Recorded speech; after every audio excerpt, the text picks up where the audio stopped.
and around the world. It will be for us, the children of today, to make the world of tomorrow a better and happier place. Just 7 years later, in 1947, when at 21 she married Philip Mountbatten, she was loved even more. The British, still recovering from the Second World War, donated their rations, coupons. Instead of feeding their own families, the people of Britain wanted to pay for their princess's wedding dress.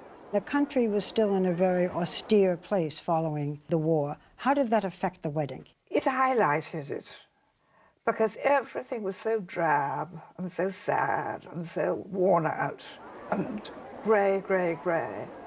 And then suddenly there was this fairy tale occasion. And she was in love, and so she was beautiful. But back then, a different time, there was no public kiss on the balcony. But the British mobbed the wedding procession route. Look familiar?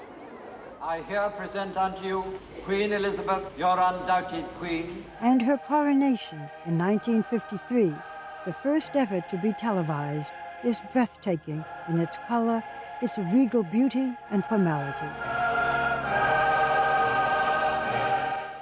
The hat she likes to wear today is that of being a grandmother. What was it like for Prince William and Prince Harry with their grandmother, the Queen of England? Diana was very careful to make sure that they visited her regularly. They would go to see the grandmother for tea. They would visit her in Windsor and Sandringham, and also in Scotland. But one of her lowest points, and almost a threat to her monarchy, was the reaction to something she did or didn't do after Princess Diana's death in 1997. She stayed at home in Scotland for 5 days, which brought great criticism from the press and the grieving crowds in London.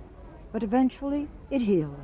We have all been trying to help William and Harry come to terms with the devastating loss that they and the rest of us have suffered.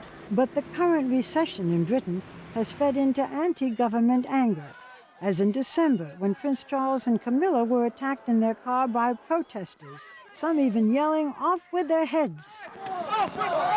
Critics of the monarchy say it costs a fortune. She's not elected, or he's not elected. In these days, that's obsolete. The critics can say what they want, but it works for us. And 80% of the country, in poll after poll, have said, we like the monarchy. We have a completely functioning democracy. What does she mean to the public? She means history, she means continuity, she means duty, she means loyalty. One historian once described the monarchy as the light above politics. A brief look at the weather across the country.